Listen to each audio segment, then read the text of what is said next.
할렐루야. 하나님의 은혜와 평강이 여러분들에게 모두 함께하기를 원합니다. 오늘 말씀은 시험 당할 즈음에 라고 하는 말씀을 함께 보도록 하겠습니다. 우리 지난주에 아주 멋진 칸타타와 발표회를 통해서 하나님께 영광과 또 우리의 큰 기쁨이 된 줄 믿습니다. 그랬습니까? 네. 특별히 뭐가 제일 좋았습니까? 각자 한 것이 제일 좋았죠. 네. 뭐든지 자기가 한 것들을 지나고 나면 보람이 있습니다. 특별히 우리가 오랜만에 했던 우리 장년부 성극이 또 재판에 관한 거였어요. 부활을 증명하는 재판에 대한 부분이었는데 우리 교회 판사도 있는데 판사보다 더 잘한 것 같고 이 검사와 변호사 쟁쟁했습니다. 제가 들어봐도 누구 손을 들어야 될지 모를 정도로 참 쟁쟁하게 잘했고, 나오는 분들도 평소에는 너무 조용히 계시다가 갑자기 튀어나온 인물들이 몇 분들이 계시므로 참 다들 속 안에는 이런 잠재력을 가지고 있구나, 우리 담임 목사를 닮아서 그런지 재주가 많이 있구나 하는 생각들을 가지게 되었습니다. 그런데 오늘 또 본문이 재판에 관한 거예요. 그런 거 보면 참 속된 말로 아다리가 맞는다라고 해야 되나요? 딱딱 뭐가 맞아 들어가는 것 같습니다. 그래서 오늘 갈리오라고 하는 총독이 와서 사도 바울이 재판을 받는 과정들을 오늘 얘기를 하고 있는데, 이것이 사도 바울에는 큰 시험이 되는 시기였는데, 이 시험 당할 즈음에 하나님께서 어떻게 일하셨는가 하는 것을 오늘 말씀을 통해서 함께 보았으면 좋겠습니다. 누구든지 시험을 당합니다. 여러분, 학창 시절로 돌아가고 싶습니까? 안 돌아가고 싶습니까? 저는 돌아가고 싶을 때도 있고 안 돌아가고 싶을 때도 있어요. 어느 때는 돌아가고 싶습니까? 그래도 뭐 건강하게 막 뛰고 놀 때는, 그때는 이게 심장이 터져 나갈 것 같이 뛰고 싶을 때가 있어요. 지금 그렇게 뛰어갔다가 넘어져 버립니다. 그런데 그때는 막 뛰어도, 그렇게 막 산들로 막 뛰어다녀도 지치지 않고 조금만 쉬고 나면 또 괜찮고 하면서, 아무리 피곤해도 밤새도 잠을 잤다가 일어나면 또 피로가 쫙 회복돼 갖고 또다시 하루를 시작할 수 있고, 이런 시기가 있었어요. 그런데 그 시기가 왜 안 가고 싶나요? 시험이라고 하는 생각을 할 때마다 중간고사, 기말고사, 입학고사 이런 거를 볼 때마다, 생각할 때마다 이게 별로 느낌이 안 좋아요. 그런데 여러분, 사실은 저만 그런지 모르겠는데 어느 때가 가장 개운하냐면 시험 끝났을 때가 가장 개운해요. 그 개운한 맛을 맛보기 위해서 어떻게 보면 시험을 또 치러야 되지 않을까. 저는 이상하게 시험 치르고 나면 다음에는 더 열심히 해야지 하면서 그 결심이 막 솟아나다가 하루 있으면 그게 없어지긴 하지만, 어쨌든 그 끝나고 나면 그 용기와 그 개운함, 이것이 지금도 생각하면 참 그때가 좋았다라는 생각이 듭니다. 그렇다고 지금이 시험이 없느냐? 이 시험의 어떤 양상이 달라졌을 뿐이지 누구에게나 지금도 시험이 있습니다. 그러기에 시험 당할 즈음에 우리가 어떻게 대처하느냐가 우리의 인생을 바꿔놓게 됩니다. 사실은 학창시절 때 그 시험 하나하나가 우리를 조금씩 바꿔놓았습니다.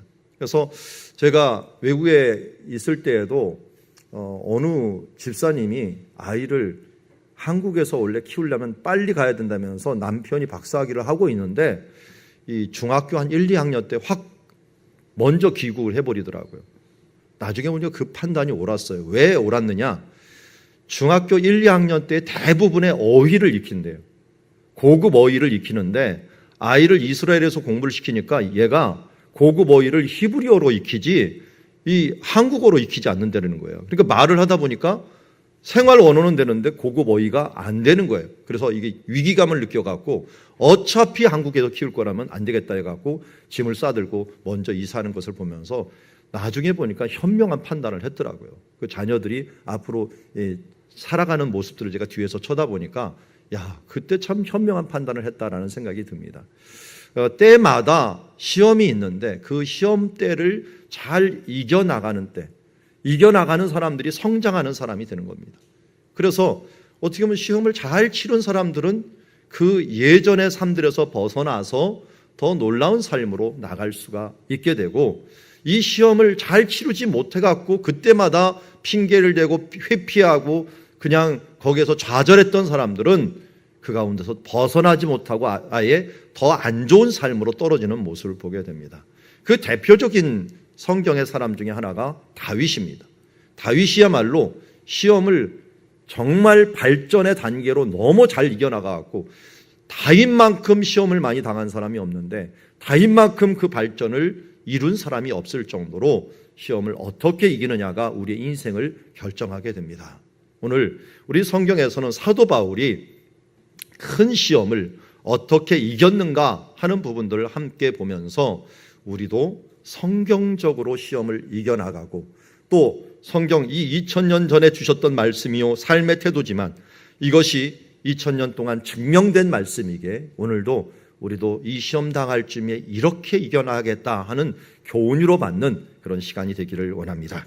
오늘 우리는 이 사도 바울의 2차 전도여행을 계속 보고 있습니다. 2차 전도여행은 크게 그리스의 마게도냐 지역과 아래에 있는 아가야 지역이라고 하는 곳을 전도했는데, 마게도냐에서는 우리가 잘 아는 빌립보라고 하는 지역과 데살로니가라는 지역을 전도했습니다.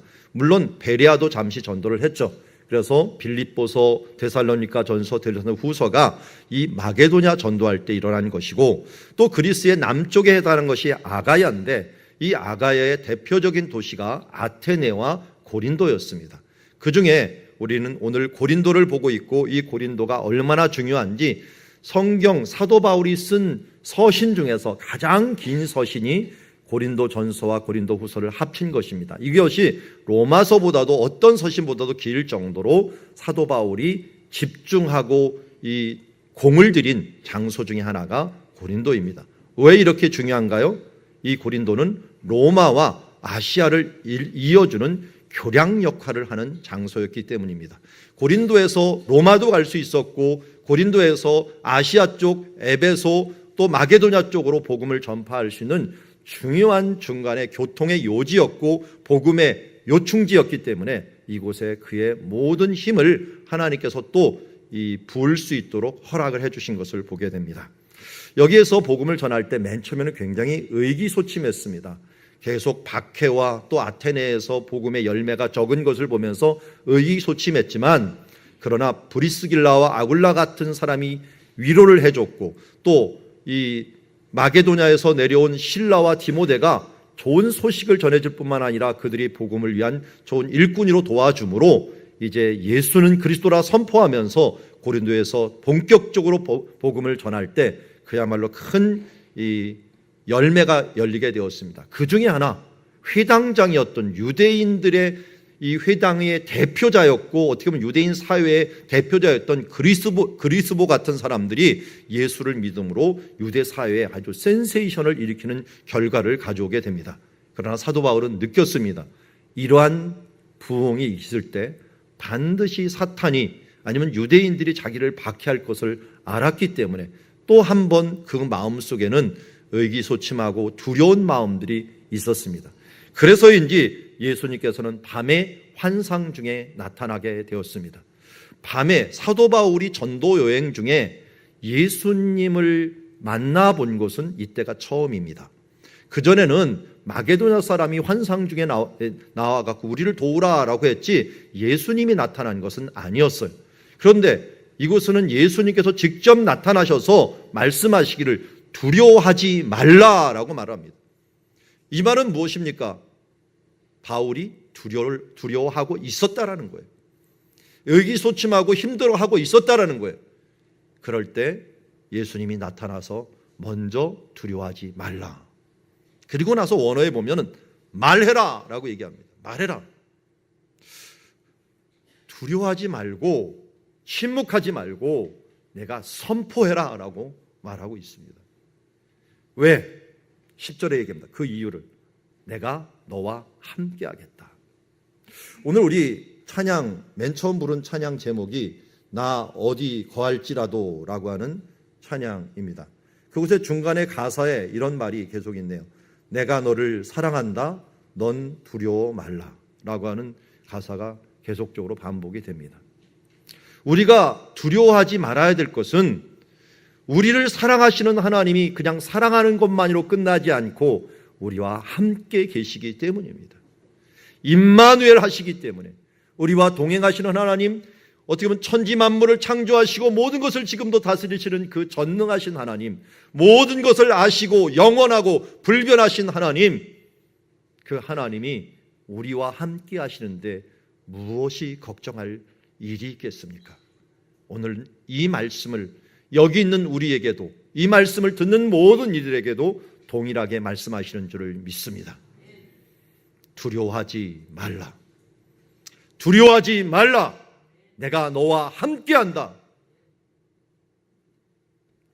그러기에 어떤 일이 벌어집니까? 앞으로 유대인들이 일어날 것은 내가 안다. 그렇지만 아무도 너를 대적하여 해롭게 할 자가 없을 것이다. 아무도 너를 대적하여 해롭게 할 자가 없을 것이다.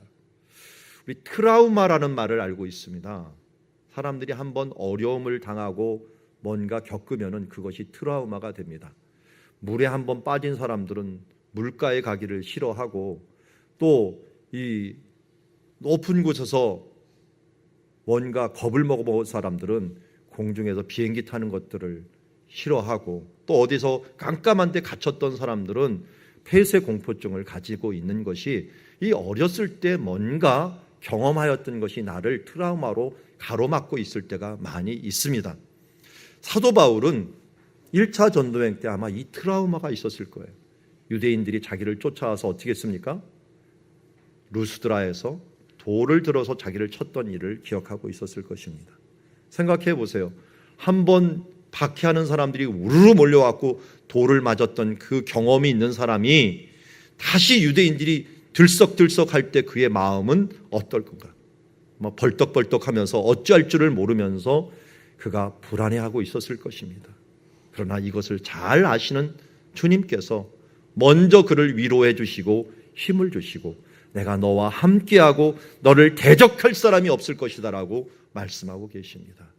여러분, 이 세상을 살다 보면 우리가 연약한 것들, 우리가 부족한 것들, 우리가 도저히 내 힘으로 안 되는 것들을 많이 경험하게 되지만, 그럴 때 오늘 이 말씀을 들으십시오. 이것은 다른 사람에게 하는 말씀이 아니라 오늘 나에게, 여기 각자에게 주시는 말씀인 줄 믿습니다. 두려워하지 말라. 내가 너와 함께한다. 너를 대적할 자가 아무도 없을 것이다. 오늘도 그 주님이, 우리의 주님이 되시는 줄 믿습니다. 또한 왜 두려워하지 말고 이렇게 말을 해야 되느냐? 이 성중에는 내 백성이 많기 때문이다 라고 말합니다. 왜 우리가 전도해야 됩니까? 왜 우리가 증인으로 살아야 됩니까? 아직도 어딘가에 우리는 알지 못하는 사이에 숨어 있는, 살려야 되는 사람들, 물에 빠져서 허덕이고 그 고민과 아픔에서 어찌할 줄 모르고 헤어나오지 못한 사람들이 있다는 것을 우리가 안다면 그들에게 손을 내밀어 우리가 구해야 된다는 것입니다. 우리는 모르지만 누가 누군지, 누가 구원을 받을지 모르기에 우리는 선포해야 되는 의무를 가지고, 또 그렇게 함으로 구원을 누군가에게 말해야 됩니다. 우리 여기 박경수 권사님이 있지만, 박경수 권사님이 이 예전에 처녀 때 회사 다닐 때 서운했던 한 언니가 있었다고 합니다. 자기는 교회를 가고 싶은데 맨날 그 언니 혼자서 교회를 가더래요. 나는 가고 싶어도 말 한마디 하면 갈 텐데 그 말 한마디를 안 해주더랍니다. 그러면 이런 사람이 있습니다. 대체 그런 사람이 어디 있어요? 그랬더니 있잖아요. 있으니까 여러분들 말 한마디는 던져보십시오. 함께 교회 갈래? 우리 남편은 절대 안 가요. 그렇게 하지 마시고 어느 날 갑자기 마음이 변할 수도 있습니다. 찔러는 보십시오. 익었나 안 익었나, 고구마가 익었나 안 익었나 한번 찔러보듯이 한번 오늘 어때? 한번 같이 가볼래요? 하면서 우리 누군가에게 뭐가 씨알이 안 먹힐 것 같은 사람도 언젠간 하나님이 갑자기 움직일 수 있기에 우리가 해야 될 일들은 말하는 것입니다. 권하는 것입니다. 그래서 시장에 있던 사람이건 누구이건 누가 하나님이 택할 사람인 줄 우리는 알지 못하기에 그를 위해서 내 백성이 많다라고 했기 때문에 우리는 이 일들에 더욱더 힘써야 될 줄 믿습니다. 그래서 사도 바울이 어떻게 했어요? 보니까 그 말씀을 듣고 나서 유대인들이 두려웠지만, 그들의 보복이 두려웠지만 그는 1년 6개월 동안 하나님의 말씀을 꾸준하게 가르쳤습니다. 여러분, 사도 바울의 2차 전도여행은 한 2년밖에 안 돼요. 그런데요, 여기서 1년 반을 있었던 거예요. 아주 고린도에 집중을 해버린 거죠. 하나님께서 그렇게 또 집중할 수 있도록 여건을 마련을 해줬고요. 현명한 사람들은 내가 처한 그 현장에서 최선을 다하는 사람입니다. 그곳이 내게 주신 사역지요, 그곳이 내게 하나님께 주신 말하라고 주신 그 장소요, 그곳은 내가 가르쳐야 될 장소라는 걸 알고, 예전에는 어땠는데 내가 이러면 더 잘할 것인데, 이런 말을 하는 순간 우리는 하나님의 뜻을 저버리게 될 수가 있다는 것입니다. 내가 있는 그 자리, 그 순간, 이 시간이 바로 합력하여 선을 이루는 시간이요, 하나님께서 예비하신 최선의 시간인 줄 믿고 우리가 최선을 다하는, 사도 바울처럼 최선을 다하여 가르치는 그런 삶들을 살아가는 우리가 되기를 주의 이름으로 축원합니다.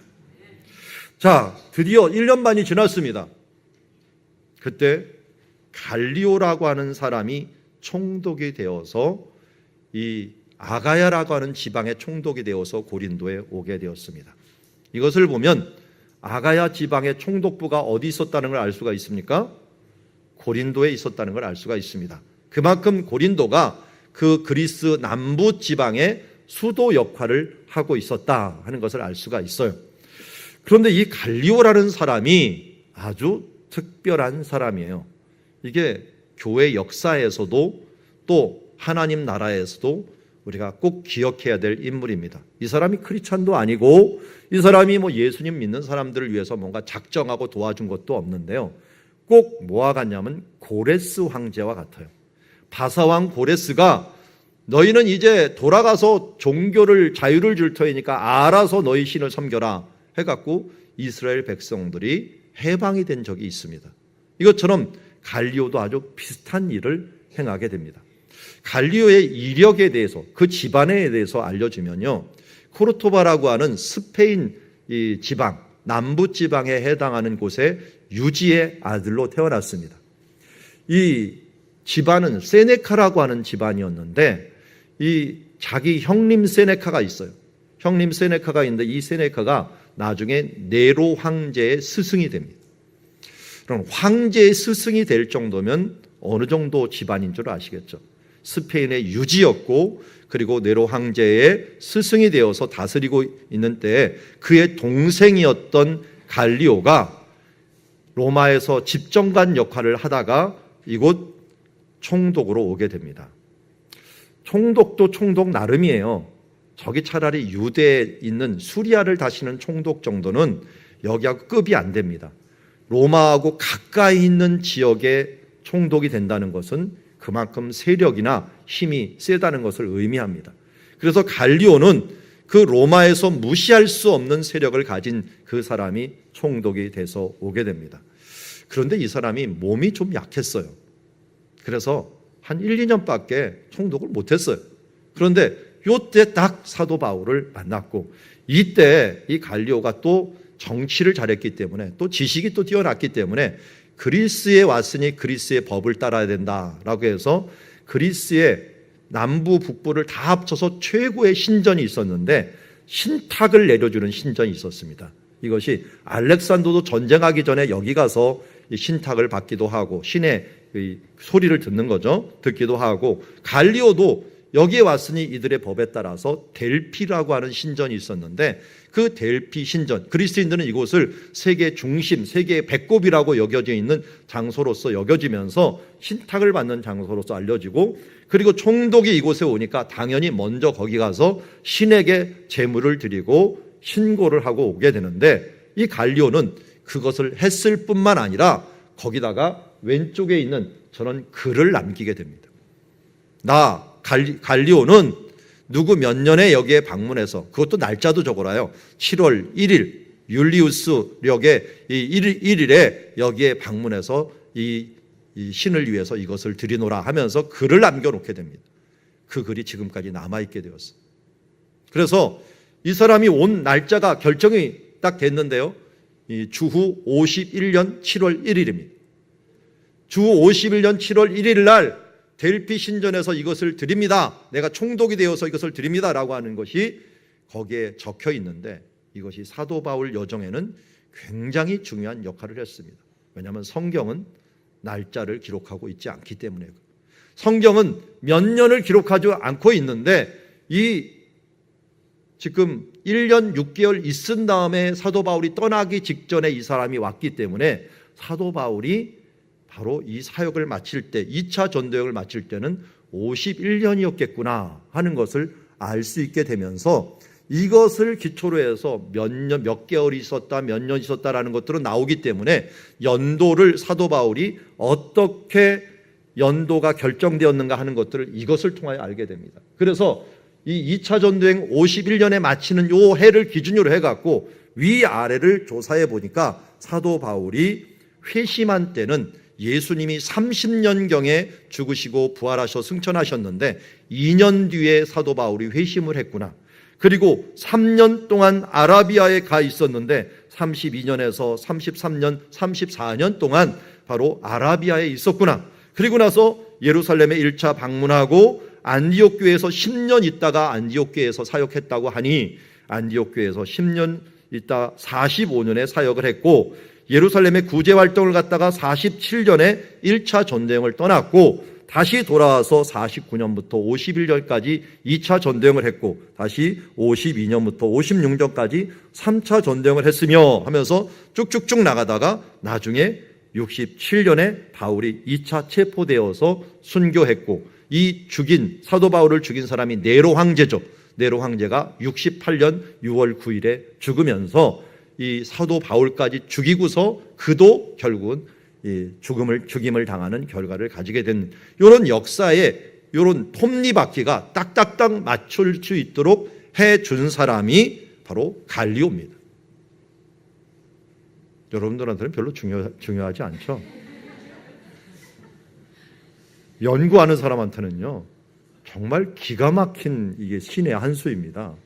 갈리오가 이거 하나 적어 놓는 바람에 위아래 이 사람의 그동안 어떻게 살았을까 했는데 이 연도를 쫙 꿰을 수 있도록 만들어준 이 일들이야말로 바울의 일생을 역사적으로 만들어버리는, 이게 연도가 안 정해지면요, 학자들은 신화적이라고 얘기합니다. 그런데 연도가 정해지면 역사적이라고 얘기를 합니다. 누구하고 만났는지를 여기서 역사적인 인물로, 역사적인 예수뿐만 아니라 역사적인 바울로서 만들어 놓는 그 일을 한 사람이 갈리오라고 하는 사람이에요. 근데 이 사람이 총독이 되었다는 말을 듣고 사실 기뻐한 사람은 누구였냐? 유대인들이었어요. 이 갈리오가 학적이고 온순하고 좀 유순한 면들이 있으니까 민원을 잘 들어줄 것이다. 그리고 또 유대인들이 때를 잘 맞췄습니다. 이게 총독이 바뀔 때 맨 처음에 민원을 잘 들어서 잘 다스리기 위해서 소수보다는 다수의 말을 잘 들어줬는데, 이 다수에 해당하는 유대인들이 일제히 일어나서 바울을 대적하여 법정으로 데려가는 모습을 보게 됩니다. 앞에 보는 여기 지금 단위로 쌓여 있는 부분들, 가운데 있는 부분들이 바로 법정이라고 할 수 있는 베마라고 부르는 지역입니다. 우리는 법정 그러면 무슨 집이라고 생각을 하잖아요. 여기는 집은 아니고요. 아고라라고 하는 넓은 광장 중간 정도에 이런 단을 쌓아 놓습니다. 단을 쌓아 놓는데 구약 시대 때는 이것을 제단이라고 불렀고요. 그리고 이 신약 시대 때는 이 부분들을 법정이라고 불렀습니다. 이 법정에서 사도 바울을 데려다 놓고 거기서 지금 재판을 요청한 것입니다. 이것은 거의 다수의 힘에 의하여 어그러질 수 있고 또 사도 바울이 굉장히 불리한 부분들에 미칠 수 있는 사건이었습니다. 왜냐하면 13절에 오면 그들이 무엇을 가지고 사도 바울을 고소를 했냐면, 이 사람이 율법을 어기면서 하나님을 경외하라고 사람들을 권한다라고 해요. 이게 무슨 말이냐면 율법을 어기는 게 무슨 갈리오하고 상관이 있는가, 로마 제국하고 뭐가 상관이 있는가라고 하는데, 로마에서도요 아무 종교나 허락하지 않아요. 워낙 이단과 사이비가 많기 때문에 로마에서도 허가를 해준 종교들이 있어요. 그런데 그 허가를 해준 종교 외에 다른 것을 섬기거나 하면은 이단인가 해서 그걸 재판해 갖고 징계할 수가 있어요. 그런데 여기 있는 유대인들이 율법을 어겼다라고 하는 것은 우리 유대교의 법과 다른 것들을 가지고서 와갖고 이들이 하나님을 경외하라고 오염된 말을 하고 있습니다. 그러니 이 부분들에서 총독으로서 재판을 해 주십시오 라고 부탁을 하는 겁니다. 이때 사도 바울은 이 일들을 방어를 하지 않으면요 자기뿐만 아니라 고린도 교회뿐만 아니라 주변 교회들이 다 무너지게 생긴 거예요. 법적으로 이 부분들이 박해를 받게 생긴 거예요. 그래서 그도 최선을 다해서 준비하고 갔겠죠. 그래서 입을 열어갖고 이야기하려고 하는 순간 이게 바로 시험 당할 즈음에 하나님께서 피할 길을 주셨는데, 어떻게 피할 길을 주셨느냐? 갈리오가 유대인들에게 아예 이렇게 얘기합니다. 너희 유대인들아, 만일 이것이 무슨 부정한 일이나 불량한 행동이 있으면 내가 너희 말을 들어주는 것이 옳거니와, 만일 문제가 언어와 명칭과 너희 법에 관한 것이면 너희가 스스로 처리하라. 나는 이러한 일에 재판장 되기를 원하지 아니하노라. 기각 처리를 한 겁니다. 나 안 듣겠다 이거. 이 재판을 안 하겠다라고 얘기합니다. 첫 번째 이유는요, 사실은 밑에 깔려 있는 게 있었습니다. 우리 지난주에 보았지만, 한 3주 전이군요. 전에 보았지만 브리스길라와 아굴라가 로마에서 쫓겨났어요. 쫓겨난 이유가 주후 49년 글라우디오 황제 때 유대인끼리 하도 싸워갖고 너희들끼리 싸우면서 소동을 일으키니까 이게 법정으로 올라갔는데 소동이 더 커진 거예요. 그래서 유대인들은 차라리 로마를 떠나라 해갖고 공포가 나는 바람에 유대인들 중에 이 아굴라가 유대인이었기 때문에 떠났어요. 브리스길라는 로마인이기 때문에 안 떠나도 됐는데 떠나버린 거예요. 그래서 부부이기 때문에 떠나왔어요. 49년에 그 일을 있었던 것을 갈리오가 누구보다도 잘 알았던 거예요. 잘못하다가는 여기에서 2라운드가 펼쳐지게 생긴 거예요. 이래서는 안 되겠다. 그러면서 딱 보니까 바울을 보니까 이거 바울은 유대인이야. 그리고 여기 보니까 언어, 말싸움 같아요. 이 로고스라고 얘기 안 하는데 이 하나님의 말씀 갖고 똑같이 싸우고 있어 지금. 똑같은 성경을 가지고 얘기를 하고 있는 거예요. 이거는 너희 법에 종교에 관한 거다. 또 명칭, 메시아, 그리스도 갖고 얘기를 하고 있는 거예요. 메시아가 예수다 아니다. 이거는 너희 문제다. 우리 문제가 아니다. 라고 하는 것과 법도 율법이에요. 노모스라고 부르는데 이 율법은 너희들의 법 갖고 싸우는 것 아니냐.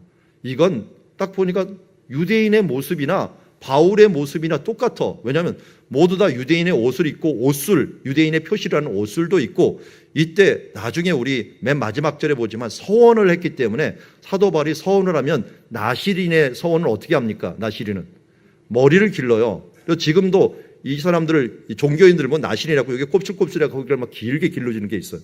보니까 바울도 곱슬머리로 해갖고 길게 뭐 나시린처럼 기르고 있어요. 외모를 봐도 그랬고 말하는 걸 봐도 이건 유대교에 해당하는 거지 기독교가 이단위로 여겨지지 않는 거예요. 그걸 갖고 무슨 나쁜 짓을 한 것도 아니고 민형사적인 잘못된 부분이 하나도 보이지 않는 거예요. 그러니까 이거는 너희 언어와 명칭과 율법에 관한 부분들을 나한테 가져오지 말라.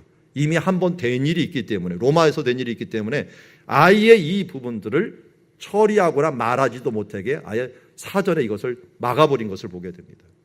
싹을 잘라버린 거죠.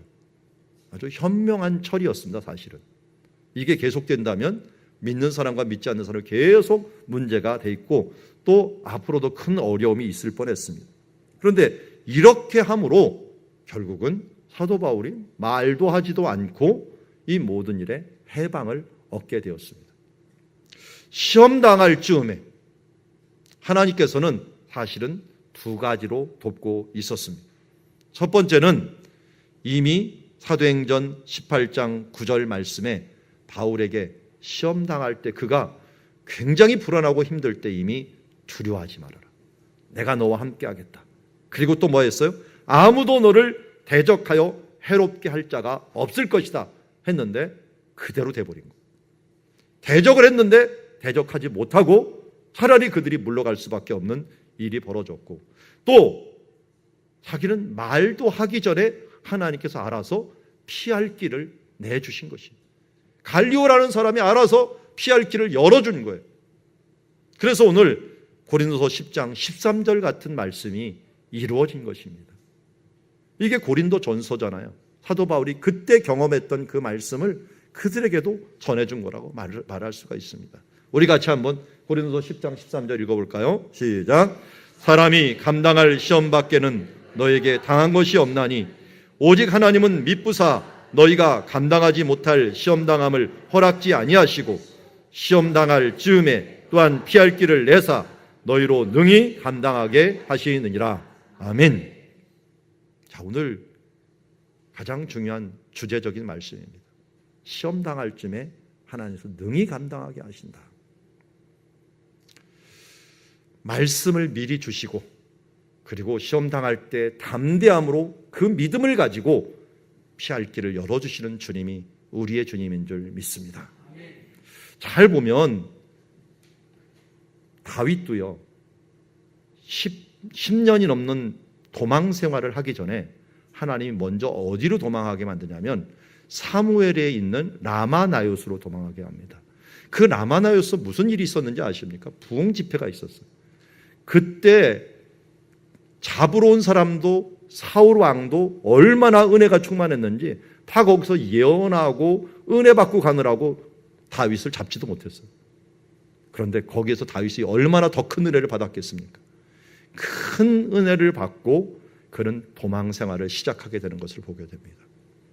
우리 삶 속에서도 어려움을 잊기 전에요, 우리의 눈을 잘 떠서 보면은 하나님께서 먼저 은혜를 주시고 나서 감당할 수 있도록 해주십니다. 오늘 우리 안내위원들 모였을 때 노장로님이 갑자기 질문을 하기를 4주를 가까이 하게 함은 십자가 짐 같은 고생이라. 그러면서 저한테 말씀하기를 이 작사자는 아직 성화가 덜 된 것 아닙니까? 아니 주님을 가까이 하는 것이 왜 십자가 짐 같은 고생입니까? 이거 즐겁고 기쁜 일 아닙니까? 라고 이야기하는 말씀을 들었어요. 근데 그 말씀을 듣는데 오늘 말씀이 딱 제가 생각이 나더라고요. 그래서 장로님 앞으로 큰 시험이 있을 것 같습니다. 잘 감당하시라고 이 찬송을 부르게 했다 그랬더니 옆에 이윤수 권사님이 맞습니다. 저도 그랬습니다. 저도 이 말씀을 이게 받기 전에 어려움을 주기 전에 하나님께서 찬송을 주는데 고요한 바다로 하면서 이 찬양을 주면서 그 찬양의 제목, 이 뒷제목이 뭡니까? 제목을 보면은 나중에 보면은 무슨 제목을 주냐면 이런 말씀이 있습니다. 고요한 바다로 천국을 향할 때 주에게 순풍 주시니 참 감사합니다. 2절에 뭡니까? 큰 물결 일어나 쉬지 못하나 이 풍랑 인연하여서 더 빨리 갑니다. 이런 찬양을 자꾸만 부르게 하는데 부르기 싫은데 계속 부르게 만들어갖고 나중에 보니까 진짜 집안에 어려움이 일어나고 또 입원을 하고 하는 일들이 발생을 하면서 이 찬양을 주신 이유를 알게 되었다라고 얘기합니다. 여러분, 하나님께서 때로는 우리가 감당하지 못할 것 같으면 우리에게 충분하게 힘을 줍니다. 저는 여자들의 생리를 모르지만 제 아내와 같이 살다 보니까 여자들이 생리 전에 입맛이 땡긴다는 것을 알게 되었습니다. 그렇습니까? 그 막 땡겨갖고 먹고 싶다는 거. 왜? 몸이 일단 축이 날 거를 이 몸이 알기 때문에 스스로 몸이 땡기는 것처럼 우리도 마찬가지입니다. 하나님이 잘 보면 우리가 시험 당할 쯤에 먼저 은혜를 베풀어 줍니다. 그럴 때 은혜 받지 못하면 시험을 못 이깁니다. 그렇기 때문에 은혜 받을 만한 때 우리가 은혜 받고 구원의 날에 구원 받고 하면서 충분하게 이것을 감당을 해야 됩니다. 그리고 나면은 시험이 아니라 한 단계 오르는 내 이 어떻게 보면은 앞으로 나아가는, 앞으로 내가 성숙하는 영적인 성숙으로 우리가 다가갈 수 있는 줄 믿습니다. 오늘도 이런 성숙의 자리로 나아갈 수 있는 시험들이 모두 되기를 원합니다. 하나님께서 결국 합력해서 선을 이루셨습니다. 그들이 법정에서 결국 유대인들은 쫓겨났습니다. 쫓겨났다는 말을 통해서 저는 뭘 보냐면 이들이 계속 항의를 한 것 같아요. 그래도 이럴 수 있습니까 하면 막 항의를 하니까 그냥 물러간 게 아니라 쫓겨나는 거예요. 하도 싸납게 구니까 주변 주민들이 너 지금 이 총독한테 이렇게 무례하게 구느냐 하면서 앞에 있는 대표자 소수대의 회당장을 두고서 마구 때려버린 거예요. 그런데도 갈리오가 가만히 있었다는 것은 바울 편을 드는 결과를 가져온 게 된 것을 보게 됩니다. 이렇게 함으로 어떻게 보면 방해를 물리치고 그들이 던진 부메랑이 자기에게 오는 부메랑이 되어버렸을 뿐만 아니라 이것을 통해서 복음이 합법화하게 되었습니다. 이 소동이 어떻게 되겠습니까? 이 고린도가 아까 어떤 장소라고요? 교통의 요지라고 했죠. 그러면 어떻게 됐을까요? 이 소식이 제일 빨리 로마 쪽으로도 전파됐을 것이고 아시아 쪽으로도 마게도냐 쪽으로 전파됐습니다. 그러면서 총독 갈리오가, 이 권력 있는 갈리오가 바울이 말한 이 부분들을 허락을 해줬다, 합법화되었다라고 하는 부분들이 알려지면서 앞으로 어디를 가든지 사도 바울이 마음껏 합법적으로 복음을 전할 수 있는 길이 열려지게 된 것을 봅니다. 그러므로 잘 보면 네로 황제가 68년경에 기독교인들이 이 불을 냈다 하면서 기독교인들을 지목했다는 것은 로마 제국의 기독교가 그만큼 편만했고 그만큼 영향력이 있었다는 것을 알 수가 있습니다. 그게 몇 년이었습니까? 예수님이 30년에 죽고 40년, 50년, 60년, 그리고 40년이 안 된 68년 정도의 로마 제국이 벌써 기독교화가 돼갖고 그 기독교인들을 지목할 정도로 영향력이 있는 교회가 될 수 있었다는 것은 이런 합법화라고 하는 바람을 따라서 하나님의 복음이 로마 제국 전역에 퍼질 수 있었다는 것을 보게 됩니다. 저는 최근에 하나님이 왜 다니엘서에서 이 큰 신상을 보여줬고 왜 제국 시대를 예수님이 오시기 전에 열었는가 하는 부분들을 더 확실히 있게 알게 되었습니다. 다니엘서 보면 요 큰 우상이 나오는데 금 부분은 바벨론, 은은 바사와 메데, 놋은 헬라, 철은 로마, 철과 진흙은 열국이라고 얘기를 했는데 이 바벨론을 통해서 왜 제국을 이루게 만들었는가 봤더니 바벨론이 유대인들을 잡아다가 마구 흩어버리면서 그곳에서 유대인들이 사는 곳에서 회당이 만들어지면서 복음의 징검다리를 놓게 됩니다. 그리고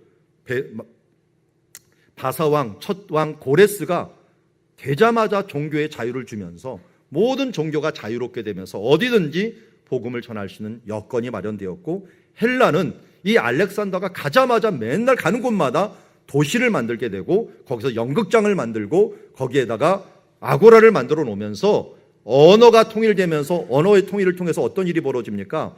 모든 성경이 번역이 돼버립니다. 그러니까 모든 사람들이 성경이 뭐라는 걸 알게 되고 그리고 회당에서 그것을 읽게 되고 그뿐만 아니라 아고라라든지 극장에서 사람들이 토론 문화가 일어나면서 복음을 전할 수 있는 환경들이 워낙 잘 조성이 돼 갑니다. 로마가 그것을 그대로 이어버립니다. 그러나 로마는 또 플러스 알파를 하는데 어떤 것을 합니까? 도로를 놓기 시작합니다. 모든 길은 로마로 도로를 놓고 그리고 팍스 로마나 해갖고 평화, 일단은 평화다 해서 모든 지역에 평화롭게 살아가는 걸 원칙으로 했기 때문에 어디를 여행할 수 있어도 가능했던 것이 있고요. 이번에는 법과 제도를 제대로 놓음으로 말미암아 사도 바울이 복음을 전하는 것이 합법화하는 결과를 가져오므로 그야말로 파급력이 어마어마하게, 지금보다도 어떻게 보면 더 어마어마하게 복음이 전파된 모습들을 보게 됩니다. 이처럼 하나님께서 이루고자 하는 일들, 이 일들을 아주 잘 준비된 상태에서 갈리오라는 사람들을 사용하신 것을 보게 됩니다. 지금도 마찬가지입니다. 하나님께서는 이 시대보다도 정보가 빠른 시대가 없을 정도로 만들어 놓았습니다. 이 시대보다도 우리나라가 이 네임밸류가 높아진 적이 한 번도 없었습니다.